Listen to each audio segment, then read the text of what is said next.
आवृतं ज्ञानमेतेन ज्ञानिनो नित्यवैरिणा कामरूपेण कौन्तेय दुष्पूरेणानलेन च।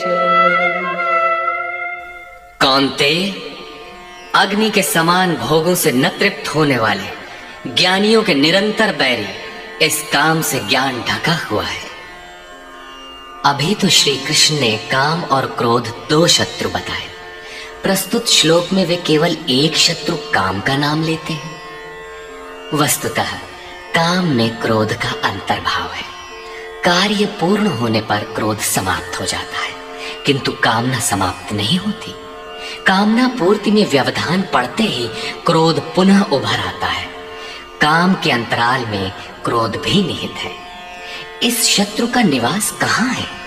इसे ढूंढे कहाँ? निवास जान लेने पर इसे समूल नष्ट करने से सुविधा रहेगी। इस पर श्री कृष्ण कहते हैं,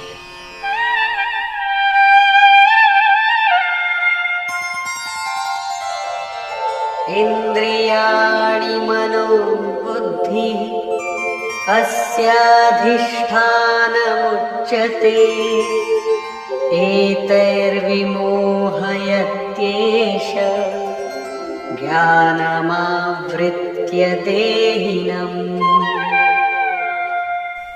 इंद्रियां, मन और बुद्धि इसके वास स्थान कहे जाते हैं। ये काम इन मन, बुद्धि और इंद्रियों के द्वारा ही ज्ञान को आच्छादित करके जीवात्मा को मोह में डालता है। तस्मात् त्वमिन्द्रियाण्यादौ नियम्य भरतर्षभ पाप्मानं प्रजह्येनं ज्ञान विज्ञाननाशनम्।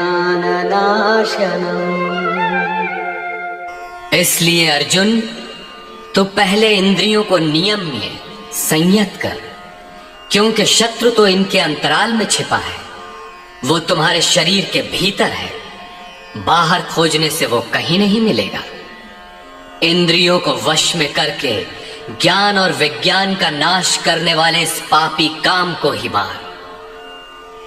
ये हृदय देश की अंतर जगत की लड़ाई है। काम सीधे पकड़ में नहीं आएगा, अतः विकारों के निवास स्थान का ही घेराव कर लो, इंद्रियों को ही संयत कर लो। किंतु इंद्रियों और मन को संयत करना तो बड़ा कठिन है। क्या ये हम कर पाएंगे? इस पर योगेश्वर श्री कृष्ण आपकी सामर्थ्य बताते हुए प्रोत्साहित करते हैं।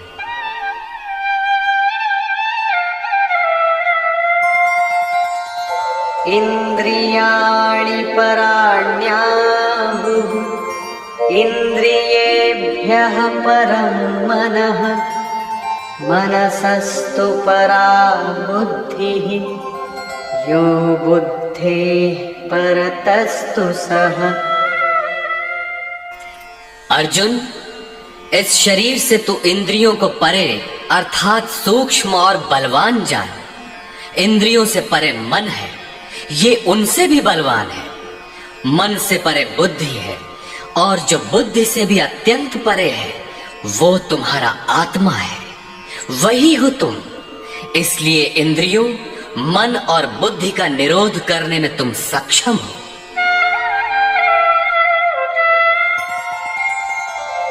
एवं बुद्धेः परं बुद्ध्वा संस्तभ्यात्मानमात्मना जहि शत्रुं महाबाहो कामरूपं दुरासदम्।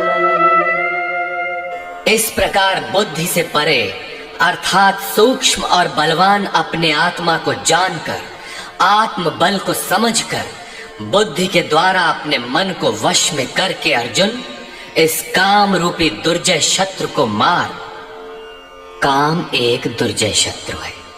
इंद्रियों के द्वारा ये आत्मा को मोहित करता है, तो अपनी शक्ति समझकर, आत्मा को बलवान समझकर काम रूपी शत्रु को मारना है। कहने की आवश्यकता नहीं है कि ये शत्रु आंतरिक है और युद्ध भी अंतर्देश का ही है। निष्कर्ष, इस अध्याय में उन्होंने कर्म को परिभाषित किया कि यज्ञ की प्रक्रिया ही कर्म है। सिद्ध है कि यज्ञ कोई निर्धारित दिशा है। इसके अतिरिक्त जो कुछ भी किया जाता है वो इसी लोक का बंधन है। योगेश्वर श्री कृष्ण जिसे कहेंगे वो कर्म मोक्ष से शुभात, संसार बंधन से छुटकारा दिलाने वाला कर्म है।